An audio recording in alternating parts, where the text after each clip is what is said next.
নমস্কার বন্ধুরা, যদি আপনাদের কাছে স্টেট ব্যাঙ্ক অফ ইন্ডিয়া বা পাঞ্জাব ন্যাশনাল ব্যাঙ্ক বা এইচডিএফসি ব্যাঙ্ক অথবা আইসিআইসিআই ব্যাঙ্ক অর্থাৎ যে কোনো সরকারি অথবা বেসরকারি ব্যাঙ্কে আপনাদের অ্যাকাউন্ট থাকুক না কেন, হলে 1 এপ্রিল 2025 থেকে ব্যাঙ্ক সংক্রান্ত 6টি নিয়মের পরিবর্তন হবে, যার মধ্যে 2, 4, 5, 6 এই নিয়মগুলি খুব ইম্পর্ট্যান্ট। প্রথম নিয়মটি আপনাদের হয়তো জানতে হবে।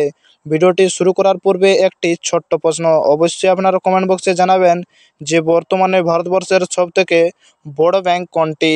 তাহলে ব্যাঙ্ক সংক্রান্ত 6টি নিয়ম পরিবর্তন হতে চলেছে। নিয়মটি রয়েছে ক্রেডিট কার্ডের নিয়মের পরিবর্তন। তাহলে প্রথম নিয়মটি রয়েছে ক্রেডিট কার্ডের নিয়মের পরিবর্তন। এসবিআই এবং আইডিএফসি ফার্স্ট ব্যাঙ্ক সহ বেশ কয়েকটি ব্যাঙ্ক তাদের কো-ব্র্যান্ডেড বিস্তারা ক্রেডিট কার্ডগুলিতে উল্লেখযোগ্য পরিবর্তন আনেছে। এপ্রিল থেকেই ক্লাব বিস্তারা বা এসবিআই এর প্রাইম ক্রেডিট কার্ড এবং ক্লাব বিস্তারা এসবিআই ক্রেডিট কার্ড আরও টিকিট ভাউচার সুবিধা প্রদান করবেন না। নবায়ন সুবিধা বন্ধ করে দেওয়া হবে।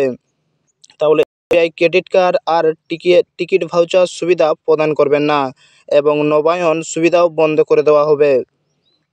তাহলে অতিরিক্ত নির্দিষ্ট ব্যয়ের থ্রেশহোল্ডের উপর ভিত্তি করে মাইলস্টোন সুবিধাগুলি পর্যায়ক্রমে বন্ধ করা হবে। আইডিএফসি ফার্স্ট ব্যাঙ্ক এবং তার ক্লাব বিস্তার ক্রেডিট কার্ডের জন্য অনুরূপ মাইলস্টোন সুবিধা বন্ধ করবে। তারপরে মাইলস্টোন সুবিধা পর্যায়ক্রমে বন্ধ করা হবে। আইডিএফসি ফার্স্ট ব্যাঙ্ক তার ক্লাব বিস্তার ক্রেডিট কার্ডের জন্য অনুরূপ মাইলস্টোন সুবিধা বন্ধ করবে। অ্যাক্সিস ব্যাঙ্ক 18 এপ্রিল থেকেই আবার চালু করতে পারে ন্যূনতম ব্যালেন্স নিয়ম। তাহলে দ্বিতীয় নিয়মটি রয়েছে ন্যূনতম ব্যালেন্স নিয়ম। এসবিআই, পিএনবি, কানাড়া ব্যাংকের মতো ব্যাংক সেভিং অ্যাকাউন্টের জন্য তাদের ন্যূনতম ব্যালেন্স নিয়মগুলিতে সংশোধন করেছে। তাহলে এসবিআই, পিএনবি, কানাড়া ব্যাংক মতো ব্যাংক সেভিং অ্যাকাউন্টের জন্য তাদের ন্যূনতম ব্যালেন্স নিয়মগুলি সংশোধন করেছে। 1 এপ্রিল থেকে অ্যাকাউন্টধারীদের অবস্থানের উপর ভিত্তি করে ন্যূনতম ব্যালেন্স বজায় রাখতে হবে। তাহলে গত 1 এপ্রিল থেকেই তাদের অ্যাকাউন্টধারীদের অবস্থানের উপর ভিত্তি করে ন্যূনতম ব্যালেন্স বজায় রাখতে হবে। তাহলে ন্যূনতম ব্যালেন্সটা তাদের ব্যাংকে সবাই রাখতে হবে। যেমন শহর, আধানগর বা গ্রামীণ এলাকায় তেমন ন্যূনতম ব্যালেন্স বজায় রাখতে হবে অ্যাকাউন্টধারীদের, না হলে অ্যাকাউন্ট বন্ধ হওয়ার সমস্যা হতে পারে। তাহলে 1 এপ্রিল থেকেই বা গত এপ্রিল থেকে অ্যাকাউন্টধারীদের তাদের অবস্থানের উপর ভিত্তি করে ন্যূনতম ব্যালেন্স বজায় রাখতে হবে। যেমন শহর, আধানগর বা গ্রামীণ এলাকায়, তাহলে যে এলাকায় যেমন তেমনই ন্যূনতম ব্যালেন্স বজায় রাখতে হবে এবং এই ন্যূনতম ব্যালেন্স বজায় না থাকলেও বন্ধ হওয়ার সম্ভাবনা থাকতে পারে। তৃতীয় নিয়মটি রয়েছে সেভিং অ্যাকাউন্ট এবং স্থায়ী আমন্ত্রণের জন্য সুদের হার পরিবর্তন। তাহলে তৃতীয় নিয়মটি রয়েছে সেভিং অ্যাকাউন্ট এবং স্থায়ী আমানতের জন্য সুদের হার পরিবর্তন। বেশ কয়েকটি ব্যাংক সেভিং অ্যাকাউন্ট এবং স্থায়ী আমানতের উপর তাদের সুদের হার সামঞ্জস্য করেছে। বিশেষ করে সরকারি খাতের ব্যাংকগুলো অ্যাকাউন্ট ব্যালেন্সের উপর ভিত্তি করে সুদের হার পরিবর্তন করবে, যার অর্থ আপনি যত বেশি সঞ্চয় করবেন আপনার সুদের হার তত বেশি পাবে। তাহলে সুদের উপর আবার নতুন পরিবর্তন। সরকারি ব্যাংকগুলো যেমন আপনারা ব্যাংকে টাকা রাখবেন সেই হিসাবে আপনারা সুদ পাবেন। যদি বেশি টাকা রাখেন তাহলে বেশি সুদ পাবেন, যদি কম টাকা রাখেন তাহলে কম সুদ পাবেন। সরকারি ব্যাংকগুলোতে এরকম নিয়ম উঠিয়েছে যে সরকারি ব্যাংকগুলোতে যদি আপনারা ব্যাংকের বইয়ে যত সঞ্চয় করবেন তত বেশি পরিমাণে সুদ পাবেন এবং যদি সঞ্চয় না করেন তাহলে কম পরিমাণে পাবেন। বিশেষ করে সরকারি খাতের ব্যাংকগুলো অ্যাকাউন্ট ব্যালেন্সের উপর ভিত্তি করে সুদের হার পরিবর্তন করবে, যার অর্থ আপনি যত সঞ্চয় করেন সুদ পাবেন। 4 নম্বর রয়েছে ইতিবাচক বেতন ব্যবস্থা।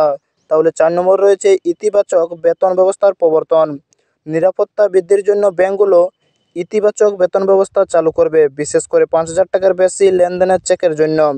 গ্রাহকদের এখন চেক জমা দেওয়ার আগে চেক প্রবেশ করা বিশদ যাচাই করা হবে। তাহলে নিরাপত্তা গ্রাহকদের এখন থেকে চেক জমা দেওয়ার আগে চেকে প্রবেশ করার বিশদ যাচাই করতে হবে। এই অতিরিক্ত পদক্ষেপ লক্ষ্য জালিয়াতির ঝুঁকি হ্রাস করবে এবং চেক ভিত্তিক লেনদেনের স্বচ্ছতা উন্নত করবে। পঞ্চম নিয়মটি রয়েছে ডিজিটাল ব্যাংকিং এবং এআই চ্যাটবট। তাহলে পঞ্চম নিয়মটি রয়েছে ডিজিটাল ব্যাংকিং এবং এআই চ্যাটবট।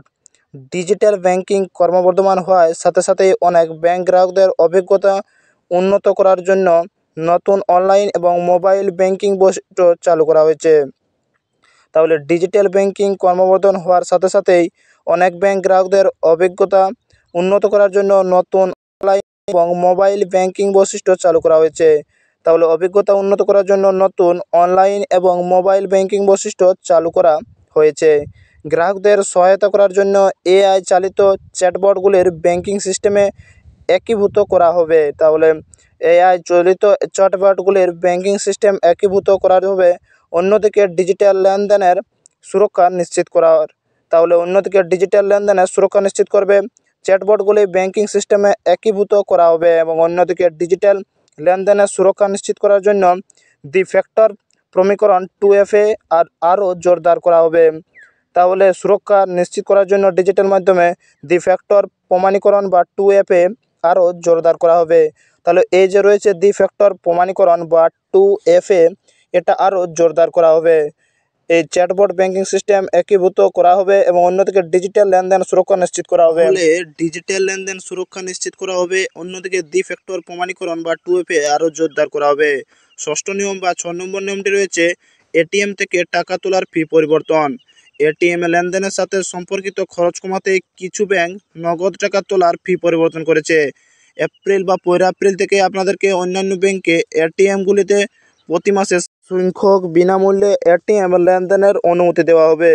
তাহলে এটিএম লেনদেনের সাথে সম্পর্কিত খরচ কমাতে কিছু ব্যাংক নগদ টাকা তোলার ফি পরিবর্তন করেছে। গত 1 এপ্রিল থেকেই আপনাকে অন্যান্য ব্যাংকের এটিএমগুলিতে প্রতি মাসে সীমিত সংখ্যক বিনামূল্যে এটিএম লেনদেনের অনুমতি দেওয়া হবে। তাহলে এই গত 1 এপ্রিল থেকে আপনাকে অন্যান্য ব্যাংকে বা যে কোনো আপনার ব্যাংক হোক কেন এটিএমগুলিতে প্রতি মাসে সীমিত সংখ্যক বিনামূল্যে এটিএম লেনদেনের অনুমতি দেওয়া হবে।